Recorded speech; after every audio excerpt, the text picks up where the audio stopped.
আমি পিউ। পুরো নামটা কি পিউ? না, আমার সার্টিফিকেটের নেম পাপিয়া আক্তার। পিউ, জি। আচ্ছা। আর বয়স কত? আমি 20 ইয়ার্স ওল্ড। 20 years old. এখন থাকছেন কোথায়? এখন আমি নারায়ণগঞ্জে আছি। নারায়ণগঞ্জে আছেন। আপনি? আমার নাম ফারুক আহমেদ সাগর। হ্যাঁ। আমার বয়স 25 বছর। আচ্ছা, এখন থাকছেন কোথায়? এখন আমরা নারায়ণগঞ্জে আছি। নারায়ণগঞ্জে। আপনি নারায়ণগঞ্জে আছেন? হ্যাঁ। ওকে। সো গল্পটা আসলে সাগরের নাকি পিউয়ের? আমি জানি দুজনকে মিলিয়েই গল্পটা, কিন্তু মূল গল্পটা আসলে কার? মূল গল্পটাই আমার। মূল গল্পটা আপনার। ঠিক আছে, তাহলে আমরা আপনাকে ফ্লোর দিব, আপনার ওখান থেকে শুরু করি, একেবারে ছোটোবেলা থেকে বা যেখান থেকে আপনি বলতে চান। আমার যখন জন্ম হয়, আমার 3 দিন পরে আমাকে একটা অনাথ আশ্রমে দিয়ে আসে একজন নার্স। আমি যে হসপিটালে জন্মগ্রহণ করেছি, আমার জন্মগ্রহণের পরে আমার মা মারা যায়। আপনার ফ্যামিলিতে আর কেউ ছিল না আপনাকে দেখার মতো? যে না, কেউ আপনাকে ছিল না। আমি জানিনি তার কাছ থেকে সেই নার্স। আপনি যে ঘটনাটা শুরুতেই বললেন, এটা আপনি কত বছর বয়সে জেনেছেন? এটি আমি যখন ক্লাস 7-এ পড়ি। এটাকে আপনাকে ডেকে নিয়ে ফর্মালি বলা হয়েছিল নাকি? ডেকে নিয়ে ফর্মালি না, আমাকে যে নার্সটা দিয়ে এসেছিল তিনি একবার আসছিলেন আমার সাথে দেখা করতে। এসে পুরো গল্পটা বলেন? হ্যাঁ, পুরো গল্পটা বলেন। আমি তাহলে 7-এর গল্পে অনেক পরে যেতে চাই। আমি বরং আপনি যে পরিবেশে বড় হয়েছেন, আপনার ফার্স্ট মেমোরি যেটা, সেখান থেকে শুরু করতে চাই। যখন থেকে আমি বুঝতে শিখি তখন আমার সাথে অনেক ছেলে মেয়ে এখানে আছে আমার মতোই। আমাদের দেখাশোনার জন্য একজন মা আছে, তিনি আমাদের খুবই ভালোবাসতেন, আদর করতেন। ওই সময় আমাদের একটা স্কুল ছিল, আমরা স্কুলে ভর্তি হতাম। ওখান থেকে এখানে স্কুলে ভর্তি করে দিছে, ওখান থেকে আমি পড়াশোনা করি। তো আমার শুধুমাত্র স্কুলে যাওয়া আর আমার মায়ের কাছে, এই ছাড়া আমি আর কোথাও বাইরে ঘুরতেও সুযোগ পেতাম না। কোথায় এটা? এটা হচ্ছে, আপনি নামটা বলতে চাচ্ছেন না প্রতিষ্ঠানের? ঠিক আছে, নামটা না বললেও সমস্যা নেই, হ্যাঁ বলুন। তো সেটা আমি যেটা বুঝতে পারছি প্রিয় শ্রোতা, কোনো একটা অনাথ আশ্রমে ওরা দুজনই বড় হয়েছে হয়তোবা, আমি গেস করছি। একজনের ক্ষেত্রে আমি কনফার্ম, যেটা হচ্ছে সাগর বলছিল। পিউয়ের ক্ষেত্রেও কি ঘটনা একই রকম? ওই আশ্রমে কি আপনি বড় হয়েছেন? আচ্ছা, তার মানে এরা দুজনই কোনো একটা আশ্রমে বড় হয়েছে। আমরা এই অনুষ্ঠানের স্বার্থে এবং একই সাথে তাদের মান সম্মানের স্বার্থে আমরা সেই আশ্রমের নামটা এখানে মেনশন করছি না, আমরা ঘটনাটা তুলে ধরতে চাই। হ্যাঁ বলুন। আমার স্কুল আর আমার আম্মু ছাড়া আমি কিছুই বুঝতাম না, যে কোথাও চলতে পারতাম না একা একা। স্কুলটা কি আশ্রমের ভিতরেই? না, আশ্রমের ভিতরে না, সেটা ছিল হচ্ছে মিরপুরে।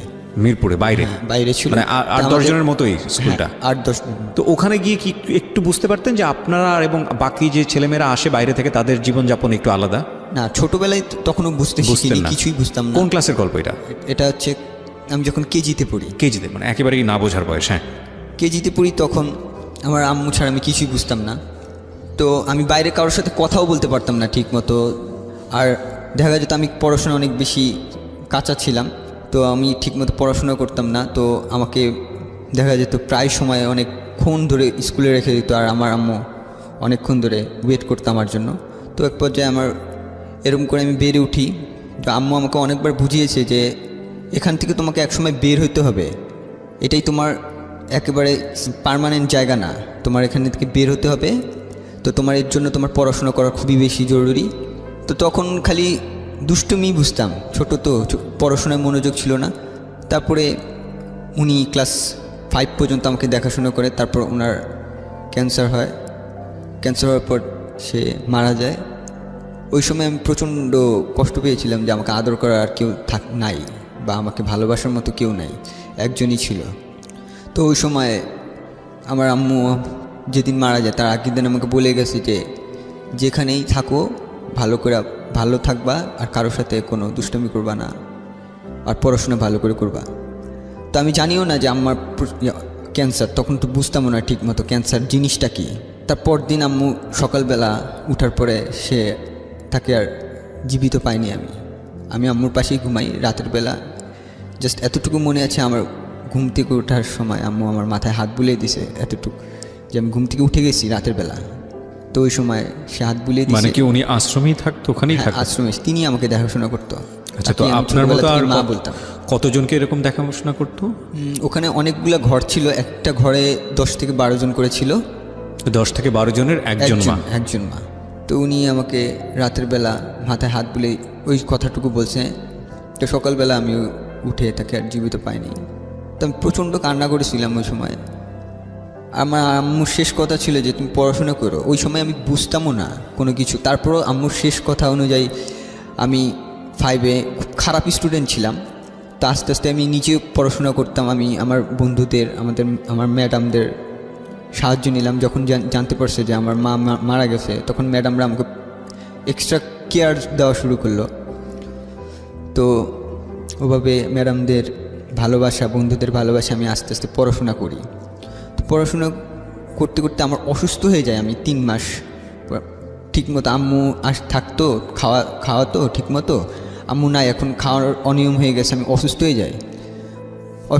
আমি 3 মাস পুরো বেড রেস্ট, কোনো কিছু করতে পারি না। তো 3 মাস বেড রেস্টের সময় আমার যেদিন সুস্থ হওয়ার পরে প্রথম যেদিন বের হয়েছি, তখন আশ্রমের ভিতরে অনেকে খেলাধুলা করতেছিল। তো খেলাধুলার সময় আমার অসুস্থ শরীর, আমি ঘুম থেকে উঠছি, ওখানে যে দাঁড়িয়েছি, তো একটা তার যে কাপড় নাড়ে, যে তার আগে জিআই তার ছিল যেটা, সে তারটা সে আমার চোখের মধ্যে লাগে, বাম চোখে। হ্যাঁ, বাম চোখে। কেউ একজন খেলছিল, সেই চোখে লাগে। তো ওই অবস্থায় আমার চোখে গেঁথে যায়, ওটা অনেক ব্লিডিং হয়। তো আমাকে ওইখান থেকে হসপিটালে নিয়ে যাওয়া হয় ওই দিন রাতের বেলা। আমার ওই সময় মনে নেই যে কতক্ষণ আমি অজ্ঞান ছিলাম। তো ওই সময় ওই দিনই আমার অপারেশন করা হয়। এটা হচ্ছে ধানমন্ডিতে অপারেশন করা হয়। তো ওখানে আমাদের নতুন একটা লেন্স লাগানো হয়। আমি ওই সময় দেখতে পেতাম। আমার ওষুধ কন্টিনিউ করতে বলতো, ওষুধ কন্টিনিউ করতাম। আমি এমনিতে 3 মাস অসুস্থ হয়ে গেলাম, আমি আরও 6 মাস বেড রেস্ট। আমার পড়াশোনার হলো না ওই বছর, আমাকে আর পড়াশোনা করার জন্য বললো না, আমি স্কুলে যেতে পারি না, পুরো 1 বছর আমি বেড রেস্ট। তো ওই সময় আমি বাসায় পুরো বেড রেস্ট যেহেতু, আমাকে খালি বই পড়তাম, এভাবে করে বই পড়তে। তো পরের যখন আমার চোখ একটু দেখতে পাই, ওই অবস্থায় আমার চশমা দিল, চশমা পরে আমি চলতেছি ঠিকমতো, কমফোর্টেবল না, আমি ঠিকমতো দেখতে পারছি না 2 চোখে। আমি জানালাম ভিতরে যে আমার এই চোখে ভালো করে দেখা যাচ্ছে না, 2 চোখে আমি ঝাপসা দেখতেছি। তো তারা আবার একটা ডাক্তার দেখায়, তারা আরেকটা অপারেশন করে পরে আমি আমার ডান চোখটাতে পুরোপুরি দেখতে পাই এবং বাম চোখটা একেবারেই নষ্ট হয়ে যায়, ড্যামেজ, মানে এটা কখনোই ভালো হবে না। তারা ডাক্তার বলছিল যে তার 2 চোখের 1 চোখ ঠিক হবে। আমরা যদি 2 চোখে বাঁচাতে চাই, তাহলে দেখা যাবে একটা সময় সে 2 চোখেই দেখতে পারবে না। ওকে। সো ডাক্তাররা এইভাবে তাদের বলে। তো তারা বলে যে আচ্ছা ঠিক আছে, ছেলের যেহেতু একটা চোখে প্রবলেম হয়েছে, তো আরেকটা চোখ যাতে ঠিক মতো থেকে যায়, সেই জন্য একটা চোখ বাঁচিয়ে দেয়। তো ওইভাবে আমি আবার নতুন করে 5-এ ভর্তি হই। তো নতুন করে 5-এ ভর্তি হওয়ার পরে যে আমি ম্যাডামদের অনেক ভালোবাসা, যে কী পড়াইছে এরকম করে হেল্প করতো, আমার জন্য এক্সট্রা কেয়ার, আমার জন্য এক্সট্রা স্কুল। মানে আমি অনেক সময় আমি স্কুলে যেতে পারতাম না, স্কুলের ম্যাডামরা এসে আমাকে দেখাই দিত পড়াটা, আমার আশ্রমে এসে দেখা দিত যে এটা পড়বা, এটা পরীক্ষায় দিয়েছে। আমি শুধুমাত্র পরীক্ষায় অ্যাটেন্ড করতাম, এর পর পড়তাম না, কারণ আমার ধুলাবালি সহ্য হতো না। ডাক্তার টোটালি নিষেধ করে দিয়েছে যে ধুলাবালিতে যেতে না। তো আমি যেতাম না, আমার স্কুলেও যাওয়া বন্ধ। তো ওভাবে আমার ম্যাডাম এসে করে দিত। তো আমি যখন আমার প্রথম 2টা রেজাল্ট মোটামুটি হয়, তো আমি ম্যাডামদের কাছে আবদার করি, ম্যাডাম যে আমার বৃত্তি পরীক্ষা দিব, 5-এ বৃত্তি পরীক্ষা দিব। তো ম্যাডামরা না বলে যে বৃত্তি পরীক্ষা দিতে পারবে না, তোমার শরীরের কন্ডিশন ভালো না। আমি তারপরেও জোরে করি এবং আশ্রম থেকে আমাকে সুযোগ দেয় বৃত্তি পরীক্ষা দেওয়ার জন্য। তো আমি বৃত্তি পরীক্ষা দিই এবং খুব ভালোভাবে পাশ করি। তো এইভাবে যাওয়ার পরে 7-এ যখন উঠি, তখন আমার সাথে একজন নার্স দেখা করতে আসে। সে আমাকে প্রচণ্ড আদর করে, আমি তাকে চিনিও না, কখনো দেখিও নাই, বাট আমার প্রতি একটা আলাদা মমতা কাজ করতো, আলাদা মায়া কাজ করতো। তা আমার ভালো লাগতো যে আমার মার ভালোবাসার কথা মনে পড়তো, আমি একা একা কাঁদতাম রাতের বেলা, তার ভালোবাসার কথা মনে পড়তে। সে আমার সাথে অনেকবারই দেখা করতে আসে। তো আমার জন্য সে ফল মূল যা আছে মাঝে মাঝে কিনে নিয়ে আসতো। তা আমার একটা স্বভাব ছিল যে আমি খেতে পারতাম না, একা খাওয়ার ছিল না, যেহেতু আমার সাথে আরও অনেক 10টা বাচ্চা এখানে মানুষ হচ্ছে, যাদের আমি ভাই বা যাদের আমি বোন বলে ডাকি, তাদের আমি দিয়ে দিতাম সব কিছু। যে দেখা গেছে যে আমাকে এই জিনিসটা দিছে, তো আমি খুব ছোট, তো আমার চেয়ে বড় আছে, আমি ওদের কাছে দিয়ে দিতাম। তো ওরা আমাকে যখন খুশি ম্যানেজ করতো, যেহেতু আমার মা নাই তখন আমার বড় আপুরাই আমাকে মানুষ করছে যে কিভাবে কি করতে হয়, কিভাবে ভালো। তো 7-এর পরে ওই প্রতিষ্ঠানেরই আরেকটা জায়গায় আমাকে নিয়ে যাওয়া হয়, যেহেতু আমি 7-এ পড়ি, আমার বয়স 12-13 বছর। জি। তো ওখানকার আরেকটা ছেলেদের জন্য আরেকটা জায়গা আছে, এটা মিরপুরে। তো ওখানে আমাকে নিয়ে যাওয়া হয়। কে নিয়ে যায়? অনাথ আশ্রমের লোক। আচ্ছা, এই নার্স উনি কি আপনাকে টেক কেয়ার করছিলেন তখন এসে অকারণেই, নাকি কোনো কারণ ছিল? না, অকারণে। সে আমাকে দেখা করতে আসতো, শুধু ভালো লাগতো আমার সাথে দেখা করতে। জাস্ট দেখা করতে আসতো? হ্যাঁ, হ্যাঁ। আচ্ছা, ওকে। আগে অনেকবার দেখা করতে আসতো। তো আমি যখন ওখানে চলে যাওয়ার পর আমার ওখানে কোনো মহিলা অ্যালাউ করে না। আচ্ছা। যেখানে চলে যায় সেখানে তারপরে আর আমাকে সাথে দেখা করতে পারেনি। সে অনেকবার দেখা করতে আসছে, তারপর পারেনি। তো ওখানে থেকে আমি বড় হচ্ছি। ওখানে খেলাধুলা হোস্টেলের মতো ছিল ওটা, যে সব ছেলেরা খাবার দাবার। আমরা কি করতাম যে ওই হোস্টেলে থাকাকালীন আমার নিজেদের রান্না নিজেরাই করতাম। জি। এক সপ্তাহ আমাদের ওখানে 40 জন ছেলে ছিল, যে এক একটা সপ্তাহে আমরা 5-6 জন করে রান্না করতাম নিজেরাই রান্না করে খাওয়া দাওয়া করতাম, নিজেরাই ঘর পরিষ্কার, নিজেরাই হোস্টেলটা পুরো পরিষ্কার করে রাখতাম। ওখানে দেখাশোনার জন্য আমাদের একটা ভাইয়া ছিল, যাকে আমরা ভাই বলে ডাকি। তো তিনি আমাদের টেক কেয়ার করতেন। তারপরে নার্স আমার সাথে দেখা করতো, আমাকে খুব স্নেহ করতো, খুব আদর করতো। তো উনি একসময় বলে যে এখানে আমার মা কে ছিলেন, আমার মার নাম ছিল হচ্ছে সেলিনা বেগম। তা আমি ওখানে যখন আশ্রমে যখন থাকি তখন আমাকে আমি হিন্দু হিসেবে ছোটোবেলা থেকে মানুষ হয়ে আসছি। হিন্দু হিসেবে আমি জানি যে আমার ধর্মটা হিন্দু। আচ্ছা। তো উনি আমাকে বলে যে তুমি তো, তোমার মার নাম সেলিনা বেগম আর তোমার বাবার নাম জয়নাল আবেদিন। তো আমি তো বললাম যে আমি তো ছোটোবেলা থেকে হিন্দু ঘরে মানুষ হয়েছি, আমি তো জানি আমি হিন্দু ধর্ম। বলে না, তোমার মার নাম এই যে সেলিনা বেগম এবং বাবার নাম জয়নাল আবেদিন। তখন তার কোনো সুযোগও ছিল না, আমার কি দেখাশোনার মতো কেউ ছিল না বলে সে হিন্দু ঘরেই শুধুমাত্র লোক নিবে, তো সেজন্য আমাকে হিন্দু ঘরে দিয়ে আসে। আচ্ছা আচ্ছা। হিন্দু ঘরে দিয়ে এসে যে ছোটোবেলা থেকে মানুষ হোক, তারপরে বড় হইলে সে তার ধর্ম যদি চেঞ্জ করতে চায় চেঞ্জ করবে। হিন্দু ঘরটা কে দেয় আপনাকে? আশ্রম থেকে দেয়? আশ্রম থেকে না, সে নার্স দিয়ে আসে। দেখাশোনার লোক ছিল না বলে আপনাকে এভাবে দিয়ে আসা হয়? দেখাশোনার লোক ছিল না বলে আমাকে হিন্দু ঘরে দিয়ে আসে। আমি ছোটোবেলা থেকে জানি আমি হিন্দু ধর্মে, বাট তখন আমি জানার পরে আমি খুব অবাক হয়ে যাই। আর আমার কাছে এতটুকু মনে হয় যে আমি যখন হিন্দু ধর্ম গ্রহণ ছিলাম ছোটোবেলা থেকে, বাট হিন্দু ধর্মের যেসব রীতি রেওয়াজ সেসব আমি মানতাম না বা মানতে চাইতাম না। আমার ভালো লাগতো, ইসলাম ধর্ম ভালো লাগতো, কারণ আমার বেশিরভাগ বন্ধুবান্ধবী ইসলাম ধর্ম। তো আমি ওদের সাথে মিশতাম। তখন রোজা কীভাবে করতে হয়, নামাজ কীভাবে পড়া লাগে সেটা আমি জানতাম না। তো ওই দিন পর 7-এ যখন এই কথা বলে, তো আমি আমার বন্ধুর সাথে শেয়ার করি, একটা মেয়ে বন্ধুর সাথে শেয়ার করি যে আমার ধর্মটা তো ইসলাম ধর্মগ্রহণ, আমি কিভাবে এটা চেঞ্জ করতে পারবো। তো আমার বন্ধুটা আমাকে একটা বলে দেয় যে সে তার খালাতো ভাই সাথে দেখা করে দেয়, শুভ ভাইয়ের সাথে দেখা করে দেয়। তো শুভ ভাই আমাকে, ওই সময় আমি যেহেতু অনাথ আশ্রম, আমার কাছে টাকা পয়সাও নাই, ইসলাম ধর্ম গ্রহণ করতে যেসব রীতি রেওয়াজ মানতে হয় সেই জন্য সে সম্পূর্ণটা বেয়ার করে। ওকে।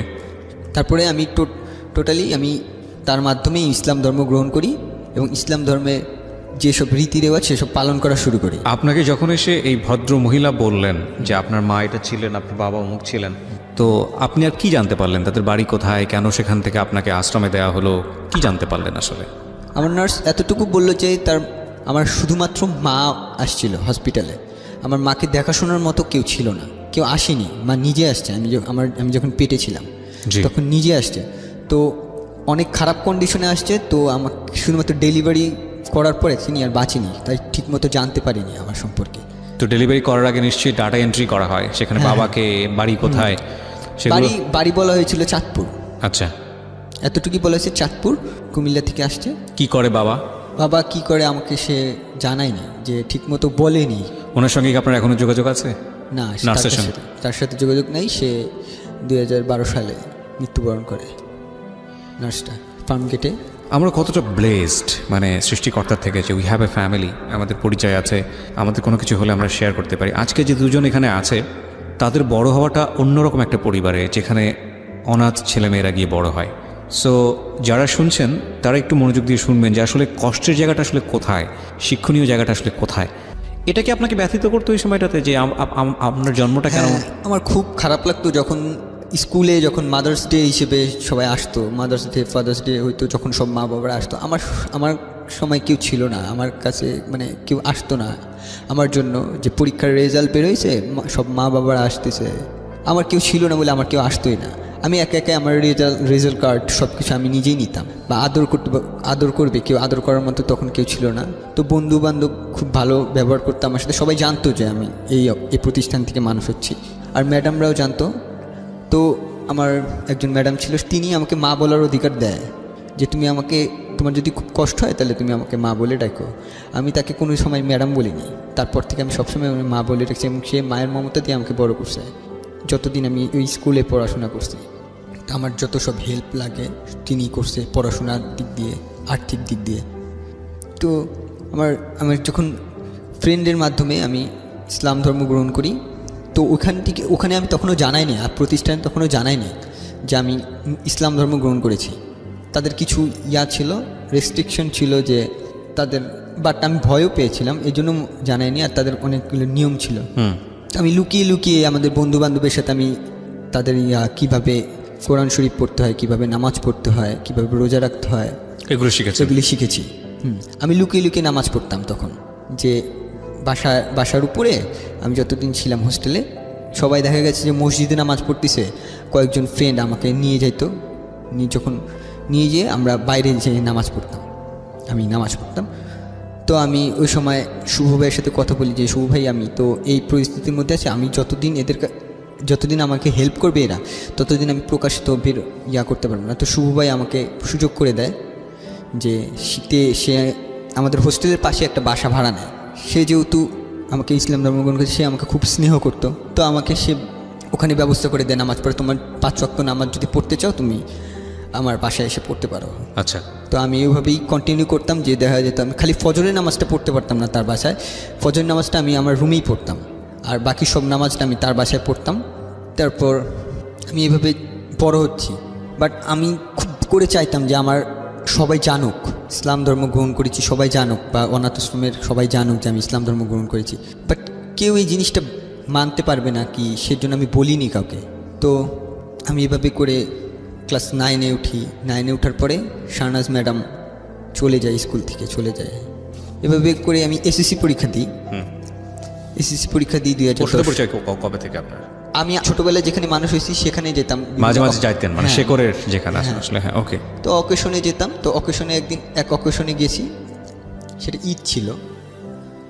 তো আমি ওখানে ঘোরাঘুরি করি, সবার সাথে কথাবার্তা বলি। তো কথা বলতে বলতে আমি একজন মেয়েকে দেখতে পাই, একটা মেয়েকে দেখতে পাই। তো আমি জিজ্ঞেস করি আমার বোনকে যে আচ্ছা এই মেয়েটা কে, বোনটাকে ওইখানে পরিচিত কেউ একজন ছিল যে আপনার বোন? ওকে ওকে। জিজ্ঞেস করি যে এই মেয়েটা কে, নাম কি, কোন ঘরে থাকে? তো ও নাম বলে পাপিয়া। আমি ঘর বলতে কি এরকম অনেক ঘর আছে ওখানে? হ্যাঁ, ঘর আছে। আচ্ছা। আর মেয়েরা শুধু আলাদা করে থাকতো, ছেলেরা আলাদা করে থাকতো, তাই কি? না না, একই ঘরের মধ্যে কম্বাইন্ড হিসেবেই থাকতো, ছেলে মেয়ে একসাথে থাকতো। ছেলেদের মানে যারা এক ঘরে থাকতো ওরা ভাই বোন জানতো নিজেদেরকে, তাই কি? মানে ওখানে হাউস হচ্ছে 15টা। আচ্ছা। তো 15টা হাউসে 10 থেকে 12 জন করে বাচ্চা থাকতো পার হাউসে। একই বয়সের কি তারা? না না না না, বিভিন্ন বয়সের থাকতো, তবে মানে 7-8 বছরের বেশি নিত না ওখানে। আচ্ছা। কত বছর পর্যন্ত এলাও করতো থাকতে? ওখানে 12-13 বছর পর্যন্ত ছেলেরা থাকতো, তারপরে তাদেরকে আলাদা জায়গা দিয়ে দেওয়া, ওখানকার আরেকটা শাখায় পাঠানো হতো। আচ্ছা। শুধুমাত্র ছেলেরা। আর মেয়েরা যারা মানে ম্যাট্রিক ইন্টার পরীক্ষা পর্যন্ত ওখানেই থাকতো, তারপরে তারা বিভিন্ন জায়গা লেখাপড়া করার জন্য যাইতো, এবং সেখানেই তাদের হোস্টেলের ব্যবস্থা করা হতো।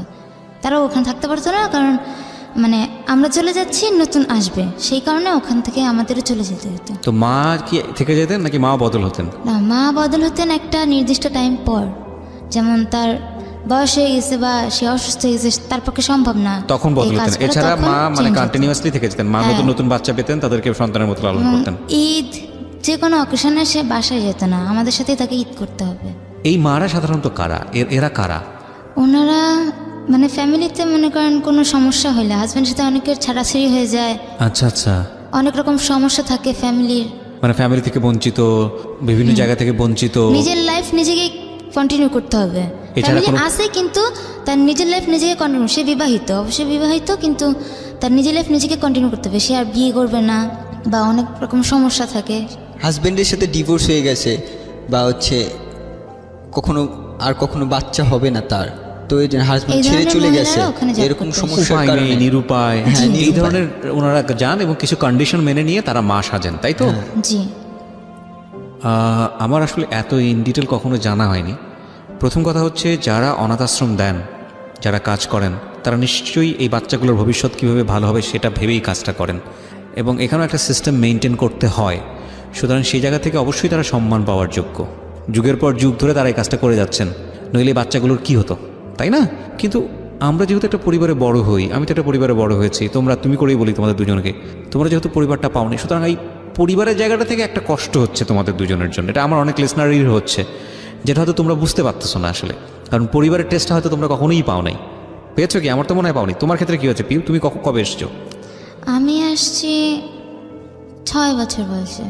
তার মানে তুমি একটা ফ্যামিলিতে ছিলা? তোমার না, না, না। তাহলে আমি আমার খুব ছোটবেলায়, আমার বয়স যখন 4 তখন আমার মা মারা যায়। তো আমি আঙ্কেল বলে ডাকতাম একজনকে, তো উনি আমাকে তার বাসায় রাখে। বাবা কোথায় ছিল? আমার বাবা মারা গেছে আগে। তোমার বয়স তখন 4 যখন মা মারা যায়। হ্যাঁ। ফ্যামিলির আদার মেম্বাররা, তোমার ভাই বোনেরা কেউ ছিল না? সবাই গ্রামে থাকতো।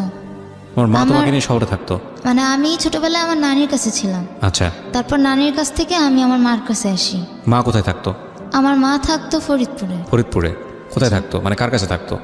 আমার মা ফরিদপুরে, আমি ঠিক জানি না, এখনো পর্যন্ত কোনো খোঁজ খবর পাইনি। তুমি আমার মার কাছে থাকতে আগত তুমি জানো না? আমি ঠিক বুঝলাম না, মানে তুমি এমন কিছু কি আছে যেটা গোপন করতে চাচ্ছ এরকম না, কিছু? না, না, আমি এটা জানতে পারছি অনেক পরে।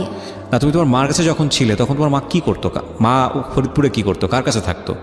আমি বুঝাই বলি বিষয়টা। হ্যাঁ। আমি যখন অনাথ আশ্রমে আসলাম, তো তখনও আমি একটু বোকা টোকা টাইপের মানুষ। আমি সবার সাথে অনাথ আশ্রমে আসার আগে তো একটা ঘটনা আছে। আসার আগেরটা আমি নিজেও ঠিকভাবে জানি না। কত বছর বয়সে আসো তুমি? আমি 6 বছর বয়সে আসছি। 6 বছর আসলে তো তোমার নিশ্চয়ই সেন্স থাকার কথা, তুমি কোথা থেকে কোথায় আসতেছো। না, আমার একটা সমস্যা আছে, আমি ঠিক মনে রাখতে পারি না। তো আমি যখন আসার পরে আমি বছরের শেষের দিকে আসি, কোন একটা ইয়ারে নভেম্বর মাসে আসি। তো পরের বছরে আমি ক্লাস 2তে ভর্তি হই। একটু থামাচ্ছি তোমাকে। 6 বছরের বয়সে তুমি যখন আসো, তার আগে তুমি কার কাছে ছিলে? আঙ্কেলের কাছে ছিলাম। আমার শুধু এইটুকুই মনে ছিল। কোন এক আঙ্কেলের কাছে? জি। আমি আসার আগে আমার এইটুকুই মনে ছিল যে আমি আঙ্কেলের কাছে আছি। আমি ওনাকে আব্বু বলতাম। পরে জানতে পারছি যে উনি আমার বাবা না। পরে তুমি জানতে পেরেছো? জি। সেটা অনাথ আশ্রমে থাকার কতদিন পরে? আমি যখন ম্যাট্রিক পরীক্ষা দিব তখন জানতে পারছো? তখন জানতে পারছি। তো তার আগে তো তোমার মা ডাকের একটা অভ্যাস হয়ে গেছে 6 বছরের আগে, নাকি কাউকে মা ডাকোনি? না, কাউকে মা ডাকিনি। আমি আমার আম্মু 6 বছর আগের মেমোরিটা কি তোমার? কি মেমোরি? শুধু এই আঙ্কেলের কাছে আছো এতটুকু মেমোরি, নাকি আর কিছু নাই মাথায়? না, আর কিছুই আমার মাথায় না, আমার কিছু মনেও নাই। Very interesting. তো কি ঘটনা কি ছিল তোমার ফ্যামিলির আসলে? আমি যখন ক্লাস 10-এ পড়ি, তখন আমার নানি আমার সাথে দেখা করতে আসে। ওনার বয়স 103 ছিল, খুবই বয়স্ক ছিল। উনি একটা লোককে নিয়ে আসছিল। তো তখন আমার নানি জানায় যে আমি আমার নানির কাছে ছিলাম। আমার মা খুব অসুস্থ ছিল। তারপর আমার মা আমাকে নিয়ে যায়। বেশি দিন রাখতে পারেনি, আমার আম্মু অসুস্থ থাকার কারণে মারা যায়। তো আমাকে একটা স্কুলে ভর্তি করে দিয়েছিল আমার আম্মু। তো স্কুলের হোস্টেলে রাখতো, ওখান থেকে কিছু সুযোগ সুবিধা দিত। আর্থিক অবস্থা ভালো ছিল না, যার কারণে আমার আম্মু হোস্টেলে থাকতাম আমি। কোনো একদিন রাতেরবেলা আমার আম্মু মারা যায়। তো পরের দিন আমার স্কুল ছিল, আমি স্কুলে ছিলাম। ওখান থেকে আমাকে নিয়ে আসা হয় বাসায়। নিয়ে আসার পর আমাকে জানানো হয় যে তোমার আম্মু আর নাই। তারপরে খুব ছোট ছিলাম, তো আমি ঠিক কান্নাও করি নাই। তারপরে আমাকে ওই আঙ্কেলটা নিয়ে যায় বাসায়। আঙ্কেল অবিবাহিত ছিলেন তখন। এই আঙ্কেলটা আসলো কেন? কোথা থেকে আসলো? এই আঙ্কেলটা ওনাকে আঙ্কেল বলে, উনি স্কুলের টিচার না, বাট স্কুলের সাথে পরিচিত। কোনো টিচারদের সাথে তোমার পরিচিত ফ্যামিলির ছিল। কোনো সম্পর্ক ছিল? না, না, কোনোই সম্পর্ক নাই। তো আঙ্কেল তোমাকে কেন অ্যাডপ্ট করলো? ওই ছোটবেলা থেকে আমি যে স্কুলে পড়তাম, তো স্কুলের মালিক যে ওটা এরকম অনাথ আশ্রমের মতোই। আচ্ছা। তো ওনার সাথে ভালো মতো টিচারদের সাথে ভালো সম্পর্ক থাকার কারণে ওনারাই ওনার সাথে আমার পরিচয় করে দেয়। আচ্ছা আচ্ছা। তো উনি খুব আদর করতো আমাকে। খুব ছোট ছিলাম, আর আমি ছোটবেলা থেকেই একটু বোকা টোকা টাইপের। মনে করেন 6 বছর বয়সে অনেক কিছু মনে থাকে, কিন্তু আমার কিছুই মনে থাকে। উনি আপনাকে কতদিন রাখে? উনি আমাকে 1-1.5 বছরের মতো রাখে। রাখার পরে তারপরে অনাথ আশ্রমে দিয়ে দেয়। হ্যাঁ, উনি আমাকে ঢাকায় নিয়ে আসে। বাবারকে নিয়ে কোনো ইনফরমেশন দিয়েছে আপনাকে কেউ? না, আমি পরে জিজ্ঞাসা করছিলাম, বলছে যে আমার বাবা মারা গেছে আমার জন্মের আগে। কোথায় ছিল, কি করতে, কিছু বলেনি? না, আমার বাবা কিশোরগঞ্জে ছিলেন। আচ্ছা। তো মারা গেছে, মারা যাওয়ার পর আমার আম্মু চলে আসে ফরিদপুরে। আচ্ছা। আমার আম্মু সিলেটে ছিল, তো উনি ফরিদপুর চলে আসে। তো বাবার বাড়িতে, বাবার ভিটামাটি, বাবার তোমার না, কোনো কেউ আমার সাথে যোগাযোগ করে নাই, বা আমার আম্মুর ফ্যামিলির সাথে কেউ যোগাযোগ করেনি। তারা বিয়ে করেছিল কেন, মানে দুজন দুজনকে পছন্দ করে এরকম কোনো কিছু? না না না, ফ্যামিলিতেই আমি ঠিক এটা বলতে পারবো না। আমার নানি আমাকে যতটুকু বলছে আমি ঠিক নানি ততটুকু। নিশ্চয়ই একদিনে বেঁচে নেই? না না না, তখন বয়স ছিল 103, উনি হাঁটতে পারেন না। তোমার বাবার ঠিকানাটা কোথায়, মানে কোথায় থাকে, বাড়ি কোথায়, কি অবস্থা, কিছু তুমি জানো না? না, আমি আর খোঁজ বিয়ের নয়? পরবর্তীতে আমি খোঁজ নিয়েছি, সেটা ধারাবাহিকভাবে বলবো। ওকে, ফাইন।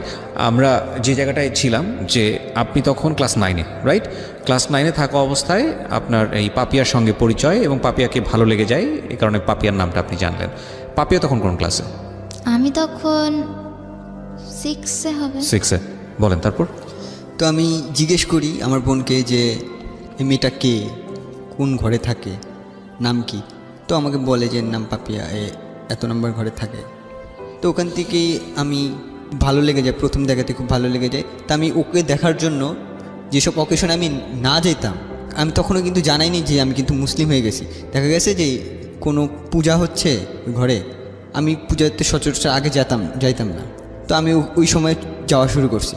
আমি কোনো রীতি রেওয়াজ মানি না, বাট আমি ওকে দেখতে চাই, জাস্ট দেখতে ভালো লাগে। যে ওর ঘরটা একটু আমার ঘরের সামনেই ছিল, তো ওকে দেখা যেত, তো আমি এই জন্য যাইতাম।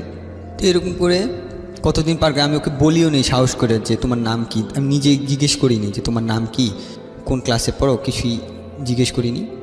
কারণ ও দেখতাম যে ওর আচার আচরণ, যে আমি জিজ্ঞেস করছি আমার বোনকে ওর আচার আচরণ কীরকম, বা ও কীরকমভাবে মানুষের সাথে মিশে। তো বলে ও কোন ছেলের সাথেই কথা বলে না। তা আমি ওর যাইনি, যে আচ্ছা ঠিক আছে, ও কোনো ছেলের সাথে কথা বলে না যেহেতু, আমি আর যাবো না ওর কাছে। তো আমি ওভাবে করেই খালি দেখতে আসতাম। তো আমার এসএসসি পরীক্ষা শুরু হয়ে গেছে। এসএসসি পরীক্ষার সময় তো আমাকে দোয়া নিতে হয়, আমি আবার যাই ওখানে। তো তখন কিছু একটা পার্টি হচ্ছিল, যে দেখা যাচ্ছে মাসের শেষে কিছু ভালো খাবার দাবার সব বাসা থেকে একসাথে নিয়ে কিছু পার্টি। ও পার্টিতে আমি যাই, যেহেতু আমাদের পরীক্ষার 2 মাস বাকি আছে। তো সব ঘরে দোয়া নিতে যাই। আমি ওর বাসায়ও যাই। ওর বাসায় আমি অনেকক্ষণ থাকি।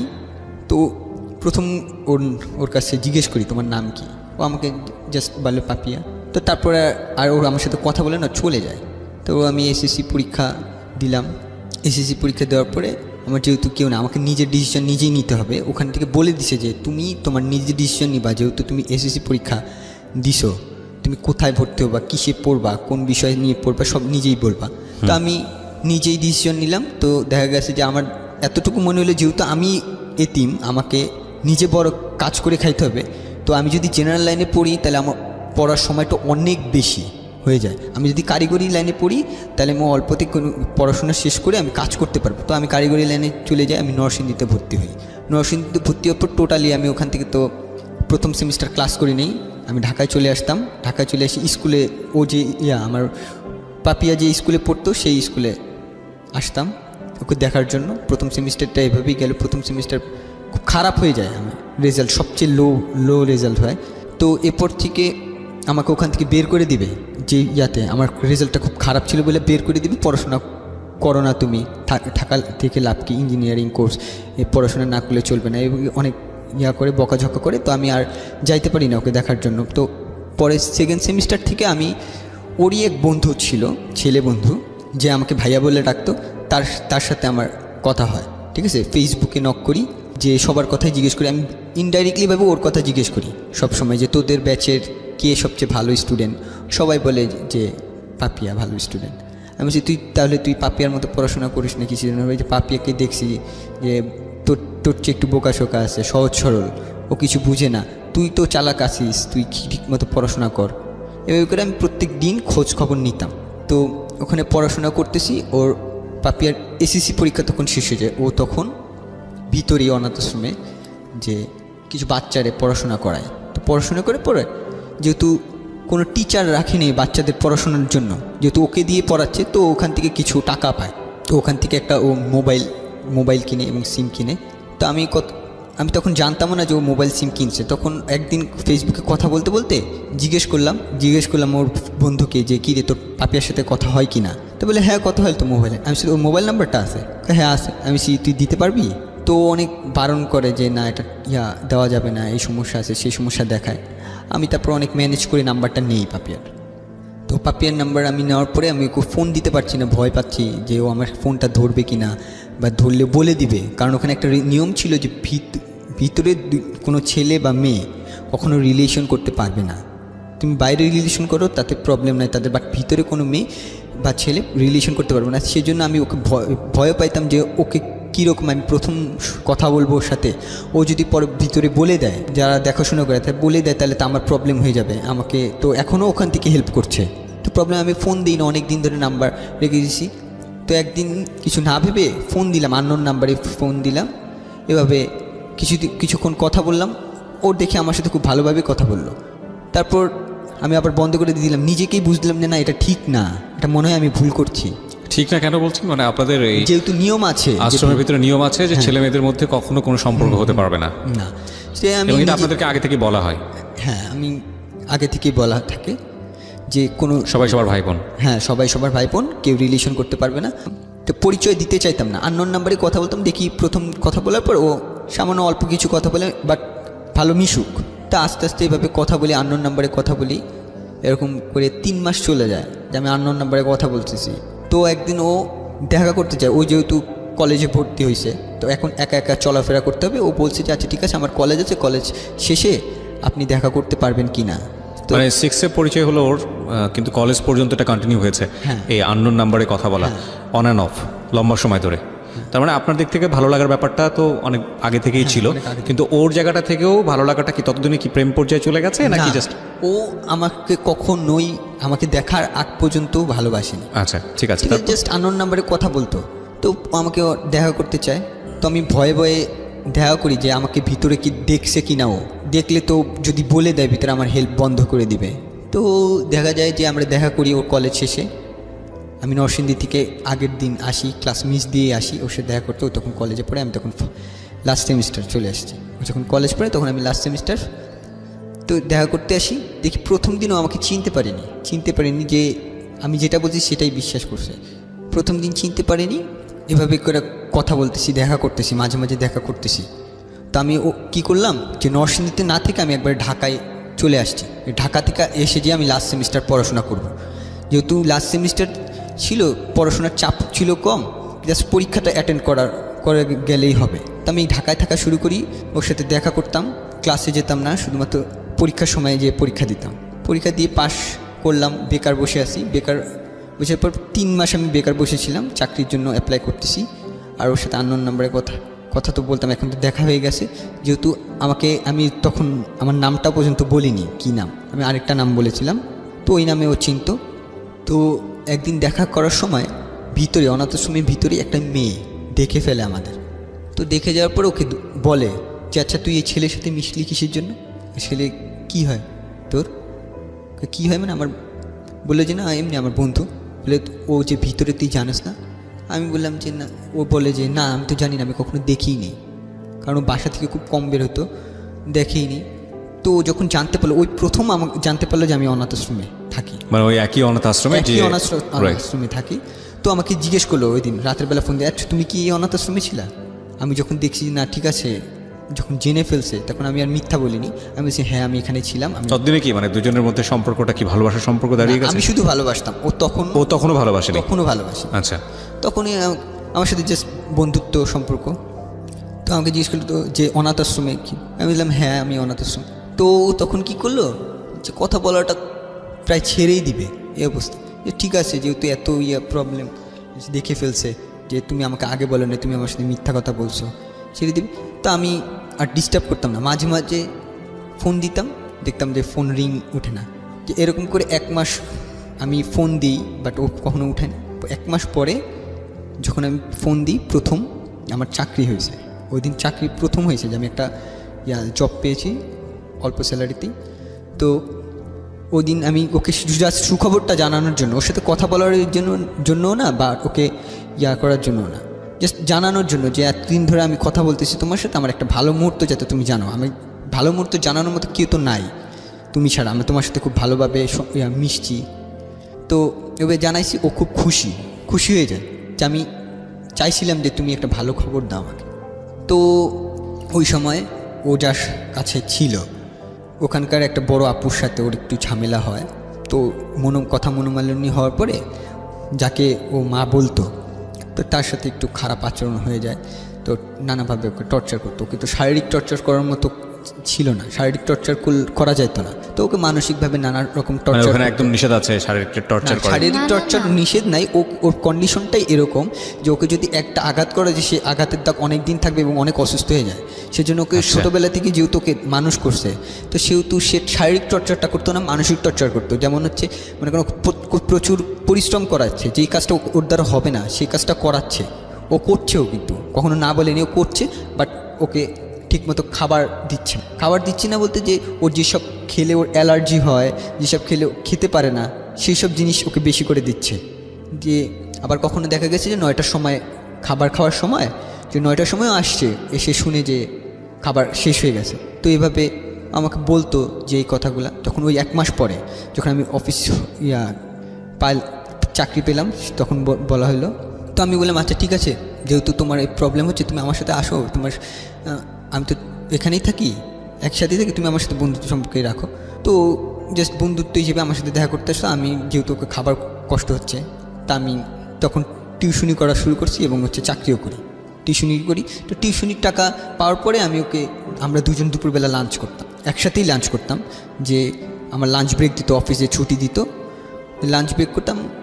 আমার অফিসটা ওর কলেজটা একসাথেই ছিল, যেহেতু কাছাকাছি ছিল। তো আমি যেতাম, যে আমরা লাঞ্চ করতাম। ও আমাকে বলতো যে আমি জানি যে এটার পরে আমি পরবর্তী তার খাবার আদৌ কি পাবো কি না সেটা জানি না। তো আমি করতাম, প্রত্যেক দিন দুপুরবেলা লাঞ্চ করতাম আমরা দুইজন একসাথে। তো ও একটা পর্যায়ে 3 মাস সময় লাগছে আমাকে, এতদিন পরে আমার এই এক মাস পরে যখন কথা বলছি, তারপরেও আর 3 মাস সময় লাগছে আমাকে ভালোবাসতে। তো একদিন আমাকে বলে যে আমি তোমাকে ভালোবাসি, বাট এটা তো কেউ মানবে না, কিভাবে কি করবো আমরা দুজন। তো আমি তখন বলি যে আচ্ছা ঠিক আছে, মানবে কি মানবে না তখন দেখা যাবে পরে। তুমি একটা কাজ করো, আমার সাথে এরপর যখন দেখা করতে আসবা তখন মাস্ক পরে আসবা যাতে আমাদের কেউ না চিনতে পারে। তো ও যখন আমার সাথে দেখা করতে আসতো তখন ও মাস্ক পরতো, আমিও মাস্ক পরতাম। তারপরেও একদিন যেখানে প্রজেক্ট ডাইরেক্টর যিনি ছিল, তিনি একদিন বের হওয়ার পর সে দেখে ফেলছে, আমাদের দুজনকে একসাথে দেখে ফেলছে। সে তখন কিছু বলে নাই। সে কোথায় বসতেন আপনারা? আমরা কখনো কখনো বসতাম যে কোনো পার্কে, অনাথ আশ্রমের আশেপাশে। অনাথ আশ্রমের পিছনে একটা মাঠ ছিল, আচ্ছা। সেই মাঠে কখনো বসতাম, আর কখনো যেতাম দূরে। একদিন এরকম করে রিক্সায় যেতে গিয়ে দেখে ফেলছে, তখন ওকে জানানো হয় না, কিছুই জানে না, ও নর্মালি বাসায়। তখন দেখছি যে এমনিতে তো টর্চার হতো, মানসিক টর্চার, ওই সময় টর্চারটা আরও বেশি মাত্রায় বেড়ে যায় ওর প্রতি। ও আমাকে বলে আজকে আসার পর দেখছি যে আমার সাথে টর্চারের মাত্রাটা মনে হয় অনেক বেশি।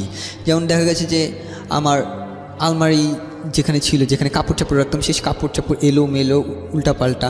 তারপর দেখি যে বাসায় এসে আমি আসছি খাবার খেতে, যে খাবার খাবার নিয়ে বিরক্ত করছে, পরিশ্রমের কাজ করছে, ওর রুমটা এলোমেলো করে রাখছে, গুছাইলে রুমকে আলাদা রুম দেওয়া হতো প্রত্যেককে? মানে একটা রুমে 4 জন করে থাকতো, কোনো রুমে 3 জন। তো আমি যে রুমে থাকতাম, যাকে আম্মু বলতাম, উনি খুব ভালো মতো জানতো যে সবকিছু কি আম্মুই করে না? টেক কেয়ার করা, শাসন করা সবকিছু মা করে নাকি তার উপরে কেউ এসে? হ্যাঁ, তার উপরে আছে, উনিই করে, ওনাকে গাইডলাইন দেয়, ওনাকে বলে দেয় যে এরকম ঝামেলা করা হচ্ছে, যাবে না, এটা এভাবে করবেন। আচ্ছা। বাট উনি সবকিছু করে, ওনার সাথে আমাদের কানেকশনটা বেশি। আচ্ছা। তো উনি খুব ভালো মতো জানতো যে আমি আমার রুমটায় নোংরা পছন্দ করি না, আমার কাপড় চোপড় মানে আলাদা করে রাখি আমি সবসময়। সবার সাথে এক বালতিতে কাপড় ধুইতেও আমি চাই না, মানে খুব নোংরা কাপড়, আমি সেখানে কাপড় ধুই না, অপেক্ষা করবো, একদিন অপেক্ষা করবো, তারপর আমি এখানে ধুবো না। তো উনি কী করতো, আমার কাপড় চোপড় নিয়ে ওই সবার সাথে নোংরা কাপড়ের সাথে চোপা দিত। আমি এসব পছন্দ করতাম না, কিন্তু আমি কখনো মুখেও বলতাম না যে এই কাজটা কেন করলাম। মনে মনে ভাবি যে এটা বলবো, সামনে গিয়ে আর বলতে পারি না, মানসিক যন্ত্রণা হতো। হ্যাঁ, আমার নিজের উপর রাগ হতো, আমি বিভিন্ন রকম মানে রিজার্ভটা নিজেই কন্ট্রোল করার জন্য বিভিন্ন রকম কাজ করতাম। মানে খাবার নিয়ে খাবার নিয়ে বেশি একটু সমস্যা হইতো। যেমন উনি জানতো যে আমি এই টাইমে খাবো এবং বিশেষ টাইমে আমি যদি ভারী খাবার না খাই আমি অসুস্থ হয়ে যাই, দেখা যায় হাঁটতে হাঁটতে পড়ে গেলাম।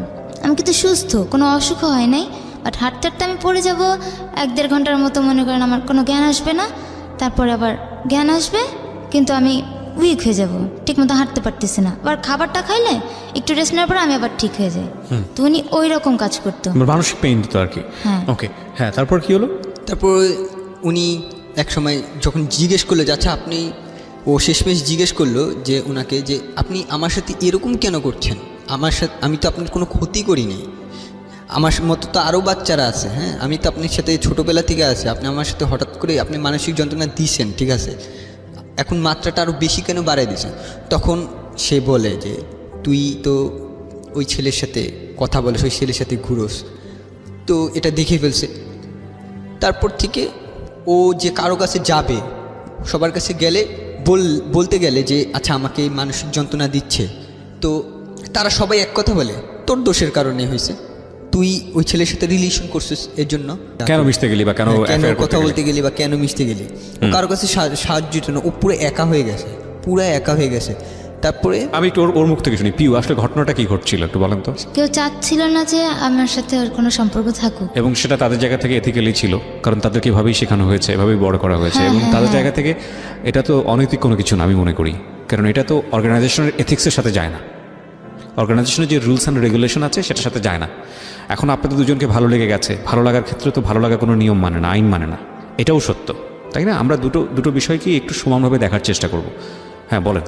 ইন্টার পরীক্ষা, তো ওই সময় আমার সাথে রিলেশন ছিল, তো ও কিছু সাবজেক্টে 2টা সাবজেক্টে একটু কম মার্ক পায়, ওই যে কলেজে পড়তো সেই কলেজের রুলস ছিল যে 2টা সাবজেক্টে একটু কম মার্ক পেলে সে পরীক্ষা অ্যাটেন্ড করার জন্য যে গার্জিয়ান রাখতে হবে। তো ওর সাথে আরও 3 জন পড়তো, ওদের অবস্থা ঠিক এরকম ছিল। তো দেখা গেল যে ওই 3 জন সুযোগ পেয়ে গেছে, হ্যাঁ একটু কম মার্ক পাওয়ার জন্য ওদের জন্য গার্জিয়ান গেছে, যে একই গার্জিয়ানই তো সবার জন্য একই গার্জিয়ান, যেহেতু ওরা গেছে যে ওই 3 জনকে পরীক্ষা দেওয়ার জন্য সুযোগ করে দিছে, বাট ওরটা করে না, ওরটা সেই সুযোগটা দেয় না। ও অনেক কান্নাকাটি করে যে আচ্ছা আমাকে এই সুযোগটা দেন, আমাকে, আমি ভালো করব, আমি পারবো, আমি পরীক্ষা দিব। তো ওকে বলে যে তুমি এটা তোমার দ্বারা হবে না, বলে যে আমি কিন্তু ওদের চেয়ে ভালো রেজাল্ট করছি। তো বলে যে তোমার সবচেয়ে বড় প্রবলেম হচ্ছে তুমি এই ছেলের সাথে আছো, তুমি ছেলের রিলেশন বন্ধ করে দাও, তারপর ভেবে দেখবো। তো ওই সময় ও আমাকে বলে এইসব কথা, তা আমি নিজে থেকে আমার থেকে মনে হলো যে ঠিক আছে, যেহেতু তোমার ক্যারিয়ার এটা, যে তোমার পড়াশোনা করা লাগবে, তোমাকে উঠতে হবে, আচ্ছা ঠিক আছে যে তুমি তোমার পড়াশোনার দিকে মনোযোগ দাও, তুমি বলো যে তুমি আমার সাথে রিলেশন ছেড়ে দিছো, আর আমিও এখান দিয়ে চুপচাপ থাকি কতদিন, তারপর পরিস্থিতি যখন ঠান্ডা হয়ে যাবে তখন দেখা যাবে যে আমরা পরে ম্যানেজ করে নিব। তো ওই সময় কথা বলে না, 1 সপ্তাহ কথা বলে না। তো ওই সময় ও বুঝাচ্ছে যে আমি ওর সাথে রিলেশন আস্তে আস্তে ছেড়ে দিচ্ছে, আমাকে পরীক্ষা দেওয়ার সুযোগ দেন, তারপর ওরা দেয় না। তারপরে যখন কোনো সুযোগই দিচ্ছে না আর ও পারছে না, 1 সপ্তাহ থাকার পর ও আমাকে বললো যে আমি 1 সপ্তাহ যে কি কষ্টের মধ্যে ছিলাম, আমি তোমার সাথে কথা বলি না। আর ওপাশ দিয়ে ওরা আমাকেই ফোন দিচ্ছে, ফোন দিয়ে আজে বাজে কথা বা শাসাচ্ছে এরকম, যে তুমি কেন এই জানা সত্ত্বেও তুমি এরকম করলা। আমি ভয়ে ফোন ধরতাম না, ওরও ফোন ধরতাম না। ওই সময় প্রবলেম হয়ে গেছে, ওরও আমারও প্রবলেম হয়ে গেছে, যেহেতু সবাই জেনে গেছে বিষয়টা। তো এই সময় ও আবার একটু কিছু উল্টাপাল্টা কাজ করে, ও সুইসাইড করত। ওই সিচুয়েশনে আমাকে এত পরীক্ষা দিতে দিবে না, তো আমার ফোনটা সবসময় চেক করতো যে আমি কারোর সাথে কথা বলি কি না, আমার নাম্বারে ফোন দিত, ওনারাই ফোন দিত যে আমি ওয়েটিং আছি কি না। যে আম্মুর গাইডে ছিলাম সে সবসময় চোখে চোখে রাখতো। তো 1 সপ্তাহ দেখলো যে আমি কথা বলতেছি না, কিন্তু ওনাদের বিশ্বাস যে আমি রিলেশনটা কন্টিনিউ করব, যতই গ্যাপ দিই না কেন কন্টিনিউ করব। তো আমাকে পরীক্ষা দিতে দিবে না, বলতেছে যে তুমি বিয়ে করো, ভালো পাত্র আছে। আমার কলেজ থেকেও গেছিল কয়েকজন, মানে সম্বন্ধ নিয়ে, যার কারণে আমার বিয়ে দিতে চাচ্ছিল।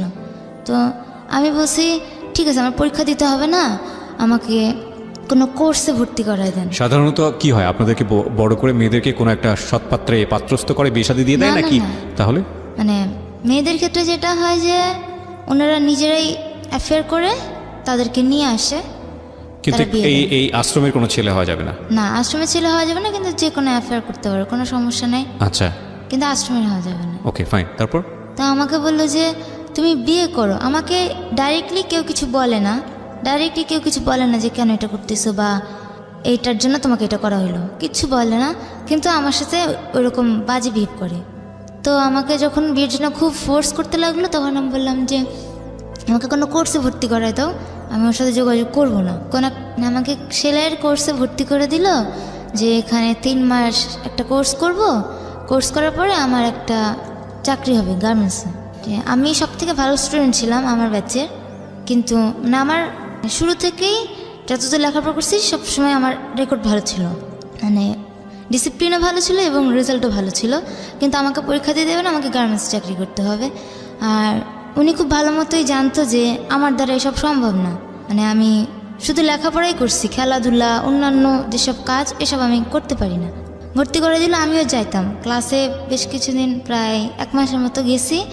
ওই সময় আমাকে ক্লাসে যাচ্ছি, তারপরে ক্লাস থেকে যখন বাসায় আসতাম তখন আমার সাথে 1-1.5 ঘন্টা, প্রায় দিনই 1-1.5 ঘন্টা এসে কথা বলতো যে ভালো ছেলে আছে, বিয়ে করো, তোমার ফিউচারে এইটা হবে ওইটা হবে, কিন্তু পরীক্ষা দেওয়া যাবে না, বিয়েই করতে হবে এবং এখনই সে বিয়েটা করতে হবে। বলে তুমি যদি চাও এই মাসেই বিয়েটা দিয়ে দিতে পারি আমরা, খুব ভালো ঘরের ছেলে, তুমি খুব ভালো থাকবা।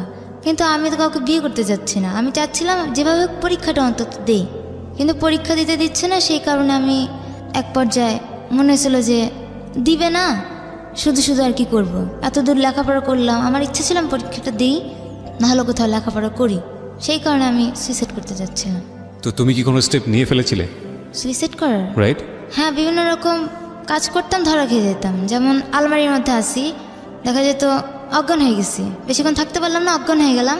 পরে ওই যে আম্মু আছে নজর রাখতো, মানে তার একটু গ্যাপের চান্সটাই আমি নিতাম, সে আবার আসতো, তখন আলমারির ভিতর থাকলে তোমার মনে হতো তুমি সুইসাইড মারা যাবে এখানে? না, আমি কিছুক্ষণ পরে অজ্ঞান হয়ে যেতাম ওখানে। তো অজ্ঞান হয়ে গেলে ওখান থেকে তোমাকে যদি কেউ উদ্ধার না করে তাহলে তুমি ওখানে মারা যাবে, এরকম বিষয়? আমার মনে হতো যে আমার আর কি নিতে, আর কি স্টেপ নিতে?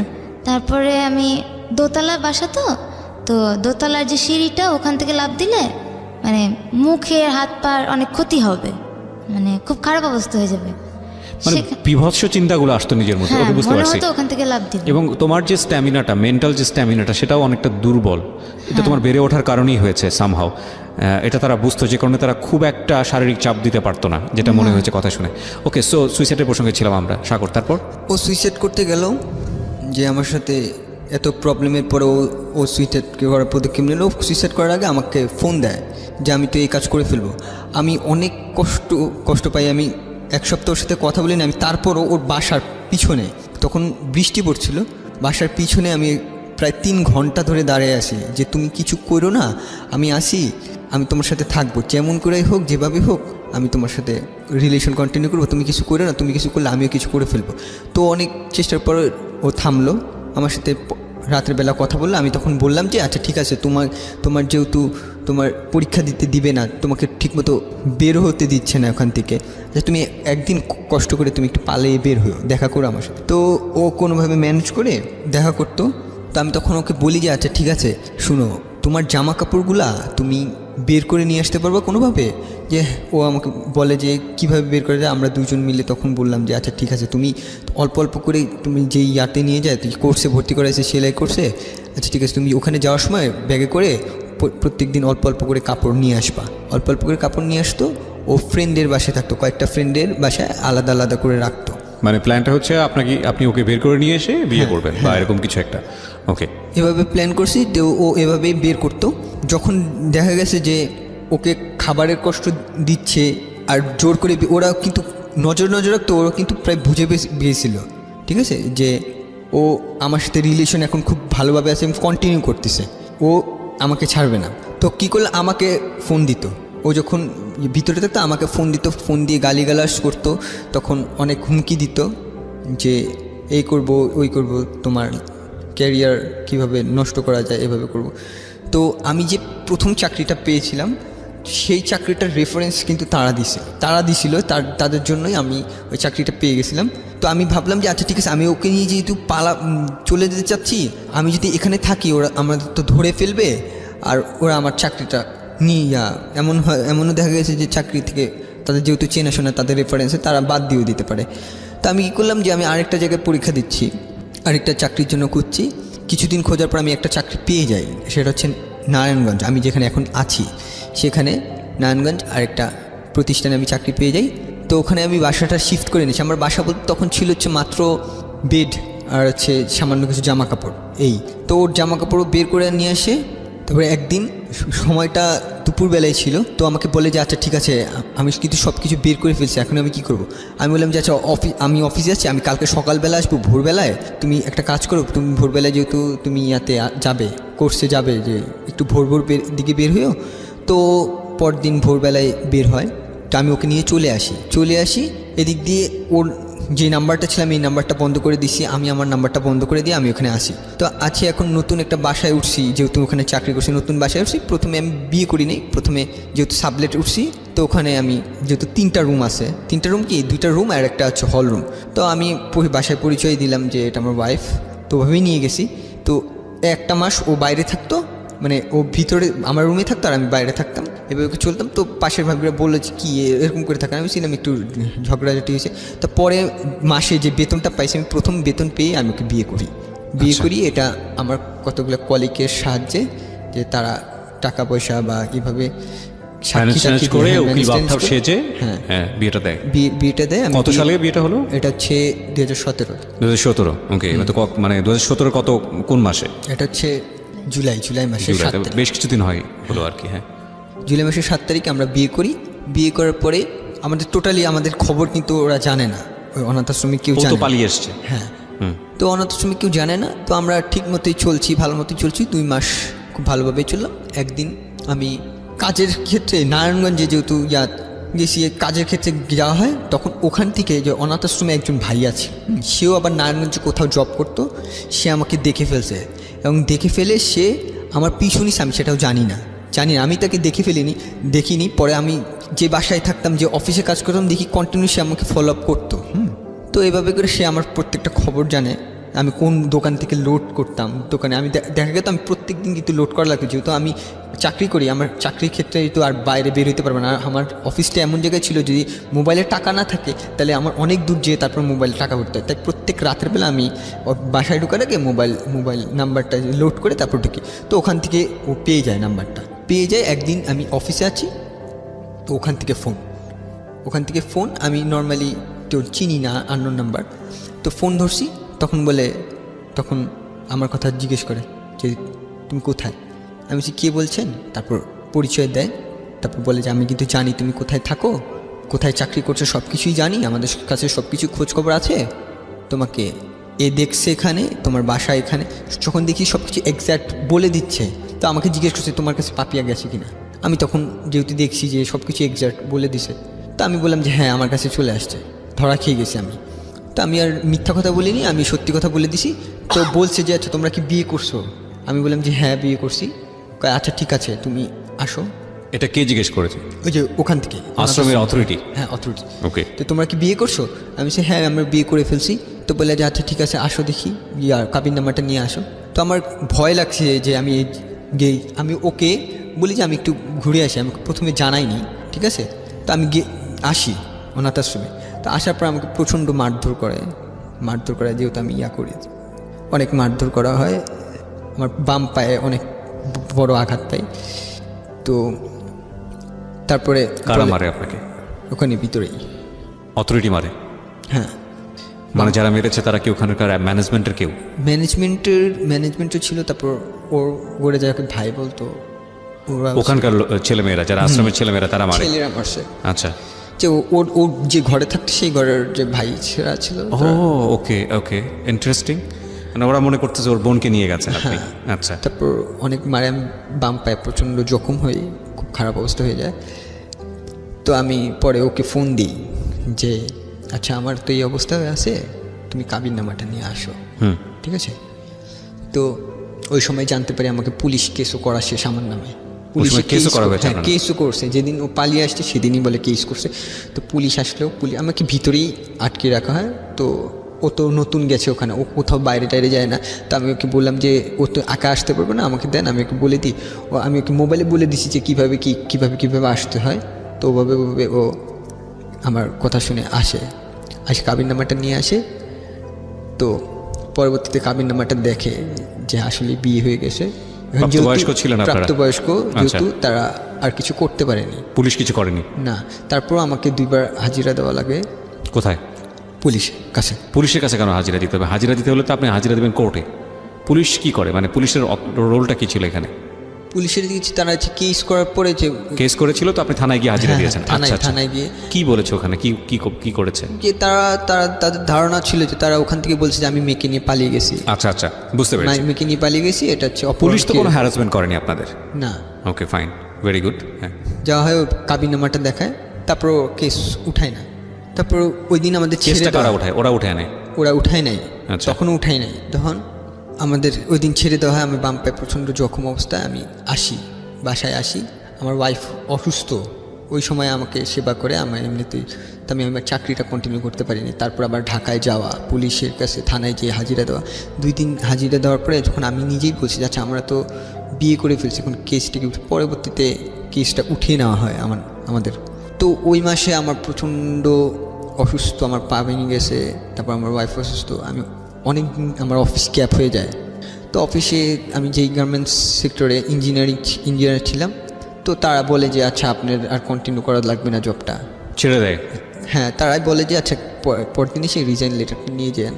তা আমি ওখানেকার যে আমাদের জেনারেল ম্যানেজার ছিল জিএম স্যার, তাকে অনেক রিকোয়েস্ট করি যে স্যার আমাকে শেষে রিজাইন, বাট তারা আমার যে আরেকজন লোক নিয়ে নিছে এরই মধ্যে। তো আমি ভাঙা পা নিয়ে গেছি অফিসে, রিজাইন লেটারটা নিয়ে এসে আমি ওয়াইফকে জানাইনি তখনও যে আমার চাকরিটা নাই আর, কারণ আমার ওয়াইফ তখন অনেক অনেক বেশি অসুস্থ, অনেক অসুস্থ হয়ে পড়ছে, কারণ ভারী কাজ করতে হতো না। আমি কষ্ট করে চলতেছি। সেদিন আসলাম বাসায়, ওর জ্বর ছিল, আমি নিজেই করলাম, মাথায় পানি দিয়ে দিলাম।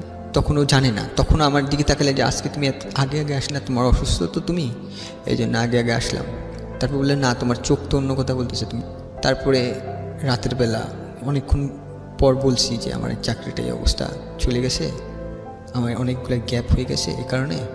তো ওই মাসে খুব খারাপভাবে আমরা দিন কাটাইছি, যে দেখা গেছে যে পরের মাসে বেতন পাবো, ওই মাসে এই যে এত ঝামেলা, ওষুধপত্রতে চলে গেছে, টাকা পয়সা চলে গেছে, আমাদের কাছে কোনো টাকা পয়সা নাই, খাবার দাবারের জন্য কিছু টাকা পয়সা নাই। তো আমরা কি করতাম, আমাদের কিছু টাকা ধার নিতাম, বা হচ্ছে দোকান থেকে ধার নিতাম, যে ওই মাসটা কোনো মতে চলে আসছি। পরের মাসে যে বেতনটা পাইছি, আমি আগের মাসে তো চাকরি করছি যতদিন, 25 দিনের মতো চাকরি করছি, তখন 12,000 টাকা দেয়। তো 12,000 টাকা পেয়েছিলাম। টাকা পাওয়ার পর বাসা ভাড়া, দোকান ভাড়া, দোকানের সদাই যে বাকি নেওয়া হয়েছিল সেগুলি দেওয়ার পরে আমাদের হাতে খুব অল্প থাকে। সেই অল্প টাকা দিয়ে ওর চিকিৎসাও ঠিকমতো হয় না, ও কিছুদিন পর পর অসুস্থ হয়ে যাচ্ছে। চিকিৎসার জন্য কিছু টাকা রাখলাম, বাজারের জন্য কিছু টাকা রাখলাম, আর আমি নতুন চাকরিও তো খুঁজতে হবে। তো নতুন চাকরির জন্য খোঁজার চেষ্টা করতেছি। আমি ওকে ছাড়া কোথাও যাইতেও পারতেছি না, ও কারণ অসুস্থ হয়ে যায়, বাসায় ওকে দেখার জন্য কেউ নাই, আবার আমার এখান থেকে চাকরিও দরকার। তো আমি ফোনে কতজনের কাছে জিজ্ঞেস করলাম যে আগে যেসব অফিসে চাকরি করছি, 2টা অফিস, বললাম ভাই আমার ওয়াইফের তো এই অবস্থা, আমার একটা চাকরির খুবই দরকার, যে আমি পরিশ্রম করতে চাই, আমি পরিশ্রম করে বাঁচতে চাই। তো অনেকে অনেক কথাই বলে, যে সবাই সহানুভূতি দেখায়, আচ্ছা ঠিক আছে আমি ব্যবস্থা করে দেবো, এই করে দেবো, সেই করে দেবো। পরে ওই মাসটা কোনো মতে কাটাইলাম। পরের মাসে আমার ওয়াইফের প্রচণ্ড খারাপ অবস্থা, বমি হচ্ছে বারবার, গলা থেকে রক্ত পড়ছে, পেটে ব্যথা, যেমন গাইনি প্রবলেম হয়ে গেছে। তো আমি অনেক দিন ওই অনাথ আশ্রমে ফোন দিলাম যে স্যার আমার তো এই ওয়াইফের এই অবস্থা, তারা রেসপন্স করে বা শুনলেও না শোনা করে। তো একদিন রাত্রেবেলা অল্প কিছু খাওয়া দাওয়া করার পরে ও প্রচণ্ড জ্বর চলে আসে। হ্যাঁ, ও আমাকে বলে যে আমি আর সহ্য করতে পারতেছি, আমার দম নিতে কষ্ট হচ্ছে, তো আমি এখন কি করব। তো ওই দিন রাতের বেলা আমার মনে আছে আমি প্রায় 2 ঘন্টা ফোন দিছি, কেউ রেসপন্স করে নাই। পরদিন সকালবেলা আমি খুব ভোরবেলায় ফোন দিছি, পরে ধরছে। তো বললাম যে স্যার আমার ওয়াইফের তো খুব খারাপ অবস্থা, এটা যদি ডাক্তার না দেখাই তাহলে খুব খারাপ হয়ে যাবে আমার ওয়াইফের সাথে। তো ওনারা বলে যে আচ্ছা ঠিক আছে নিয়ে আসো। আমার ওয়াইফ হাঁটতে পারে না, আমি কোনো মতে কষ্ট করে নিয়ে গেছি, ও গাড়িতে উঠছে, ঠিকমতো বসতে পারতেছে না, পুরো চোখ মুখ লাল হয়ে গেছে। তো পেট ব্যথায় ওর ব্লিডিং শুরু হয়েছে, মুখ থেকে ব্লিডিং পড়তেছে, ব্লাড পড়তেছে গাড়িতে। তো আমি কোনো মতে নিয়ে গেলাম। তো ওখানে ঢুকতে দিবে না প্রথমে, অনেক ওয়েট করাচ্ছে, আমি তখন অনেকবার ফোন দিলাম যে আমার ওয়াইফের তো খারাপ অবস্থা আছে, আপনারা একটু তাড়াতাড়ি ঢুকতে দিলে আমার দেখা করে আমি চলে যাব। কিছু আর্থিক সাহায্যের জন্য আসছিলাম, আর হচ্ছে কিছু চাকরির জন্য রেফারেন্স যদি দেয় ওরা, এই দুইটা কারণে আসছি। তো আসছি আধা ঘন্টা কথা বলে, তা আমাদের প্রথম অনেক খারাপ ব্যবহার, মানে বাজে কথা বলা, তোমার এই করছো সেই করছো। তো তারপরও তারা আমাদের 2000 টাকা দেয়। তারা আমাদের ওই দিন অনেক বেশি উপকার করছিল। অন্তত আমার ওয়াইফের যে কন্ডিশন ছিল, 2000 টাকা আমার ওয়াইফের জন্য অনেক বেশি কাজের ছিল। আমি ওই 2000 টাকা পাইছি, পাওয়ার পরে আমার ওয়াইফকে নিয়ে ডাক্তারের কাছে গেছি, গাইনি ডাক্তার দেখালাম, অনেক বড় প্রবলেম হয়েছিল। তো 1 মাসের ওষুধ লিখে দেয়। 1 মাসের ওষুধ কেনার টাকা ছিল না আমার কাছে যেহেতু। তো আমি 10-12 দিনের ওষুধ কিনি। ওষুধ কেনার পরে আর কিছু বাজার নিয়ে আসি, যে আচ্ছা ঠিক আছে, ওষুধ খালি তো ওষুধ খেলে হবে না, বাজারও তো লাগবে। তো বাজার কিনে নিয়ে আসি। এভাবে করে মোটামুটি একটু সুস্থ বা একটু কথা বলতে পারে, বা আগের মতো ব্যথা যন্ত্রণা করে না, বা রক্ত পড়াটা একটু কমে গেছে। তো তখন কি করলো, আমাদের যে ছিল, যে দোকানে আমরা সদাই নিতাম বা বাকি নিতাম, সে দোকানদার বলে আচ্ছা ঠিক আছে, আপনার তো চাকরি না, আপনি চাকরির কোনো ব্যবস্থা করতে পারবেন না, আপনি সদাই নেওয়া বন্ধ করে দিয়েছে। পুরো সদাই নেওয়া বন্ধ। আমার বাসা ভাড়া 1 মাসে দিছি, পরে বাকি হয়ে গেছে। ওই 1 মাস দিতে পারি না, আমি বলছি চাকরি পেলে একবারে দেবো। তো এইভাবে পুরো এপাশ দিয়ে আমাদের টর্চার শুরু করলো। আমার কিছু বাকি দিতে দিছে না, আমরা খাবো কীভাবে চলবো, কারণ আমার কাছে টাকা পয়সা তেমন ছিল না। তো আমি অনেকভাবে চেষ্টা করতেছি। অনেকে বলছে আচ্ছা ঠিক আছে আসো, তুমি আমার সাথে দেখা করো। গেছি, দেখা করতে গেছি। আমি 3 ঘন্টা দাঁড়িয়ে আসি। 3 ঘন্টা দাঁড়িয়ে আসি, তখন শীতের সময়। 3 ঘন্টা দাঁড়িয়ে আসি। যেদিন আমার ইন্টারভিউর দিন, সেদিন ফোন দিয়ে জিজ্ঞেস করি যে ফোন দিই, কোনো রেসপন্স নাই, কোনো রেসপন্স করে না, ফোন ধরে না। এরকম করে অনেক জায়গায় আমি ঘুরছি। আমার তখনও পাটা কিন্তু ঠিকমতোভাবে সারে নেই। আমার পায়ে অনেক বড় একটা ক্ষত হয়ে গেছিলো। তখন আমি করেই চলছি। তো আমার ওয়াইফ এপাশে বাসায় আসতো, আমি আসতাম। আইসা এমন দিন গেছে যে ওই মাসে আমরা ভাতের মুখ দেখি নাই পর্যন্ত, ভাত খাই নাই। মনে পড়ে না আমার 30 দিনের মধ্যে আমরা কয়েকদিন ভাত খেয়েছি। কীভাবে থাকতো তাহলে? আমাদের দেখা গেছে যে সারাদিনে 4টা সিঙ্গারা বা 4টা পরোটা কিনে নিয়ে আসতাম, দুপুরবেলা কিনে নিয়ে আসতাম, 2টা দুপুরবেলা খাইতাম, 2টা রাতের বেলা খাইতাম, এভাবে করে। তো পিউ, মনে হয় না যে ছেলেটাকে জীবনে নিয়ে তুমি ভুল করেছো, এই যত কষ্ট? মনে হয় তো মাঝে মাঝে, কিন্তু ভালোবাসি তো। গল্পটা এখানেই শেষ হবে প্রিয় শ্রোতা, আর গল্পটা বড় করব না। কার ভুল ছিল, কি আছে, কি হবে, কিছুই আমরা জানি না। আমরা শুধু জানি যে ওরা একটা বিশাল সমুদ্র পাড়ি দেওয়ার জন্য দুজন হাত ধরেছে, এবং এই যে লাস্ট শব্দটা ভালোবাসিত, এই ভালোবাসিতর শক্তিটা এত বেশি হোক যাতে করে সমুদ্রটা ওদের কাছে বড় কিছু মনে না হয়। বাকিটুকু তাওয়াক্কাল তো আল্লাহ। আল্লাহ নিশ্চয়ই প্রত্যেকটা মানুষের ভালো চান। যেহেতু আমি ব্যক্তিগতভাবে ধর্ম বিশ্বাস করি, এবং যারা বিশ্বাস করেন ধর্মভীরু মানুষ এবং সৃষ্টিকর্তাকে বিশ্বাস করেন, তাদের জায়গাটা থেকে প্রার্থনা করব ওদের জন্য, যেন ওরা ভালো থাকে। ওরা এতিম, একদম স্পষ্টভাবে এটা বলা আছে যে এতিমদের যদি কেউ সাহায্য করে, এতিমদের পাশে যদি কেউ দাঁড়ায়, তাহলে সৃষ্টিকর্তা তার পাশে থাকেন। সো আমরা যেন ওদের প্রতি ভালোবাসার হাতটা বাড়াই। আমি শেষ মেসেজটি এটাই বলতে চাই, যদি কেউ, যেহেতু ওদের এডুকেশন কোয়ালিফিকেশন আছে, ওদের যোগ্যতা আছে, এবং এনি কাইন্ড অফ জব যেটা ওদের সার্ভাইভ করার জন্যে প্রয়োজন এই মুহূর্তে, বিশেষ করে নারায়ণগঞ্জ এলাকাতে ওরা আছে, নারায়ণগঞ্জের অনেক লোকই শুনছেন, এবং এই নাম্বারটি, যে নাম্বারটি আমি বলে দিচ্ছি, 09611904904। আমি আবারও বলছি 09611904904। এনি কাইন্ড অফ জব, ওর লেখাপড়া আছে। তুমি কত পর্যন্ত পড়েছো? Diploma in textile. Diploma in textile. তুমি কত পর্যন্ত পড়েছো? আমি ইন্টার পরীক্ষা দিই। ইন্টার পরীক্ষা দিতে পারিনি। তো ডিপ্লোমা ইন টেক্সটাইল, এবং যার 1 মাসে সে কয়বার ভাত খেয়েছে মনে নাই। তো এই ছেলেটি এখন বাঁচার জন্য যে কোনো ধরনের জবই তার প্রয়োজন, অ্যাটলিস্ট সার্ভাইভ করার জন্য। মাথার উপরে 2টো ঠাই, মানে মাথার উপরে ঠাই, আর হচ্ছে 2 বেলা ভাত খাওয়া, ডাল ভাত। এটার জন্য ওর একটা কাজ দরকার। যারা শুনছেন, আমি বিশ্বাস করি, আমরা অর্থ সাহায্য চাচ্ছি না, প্লিজ একটু বোঝার চেষ্টা করবেন।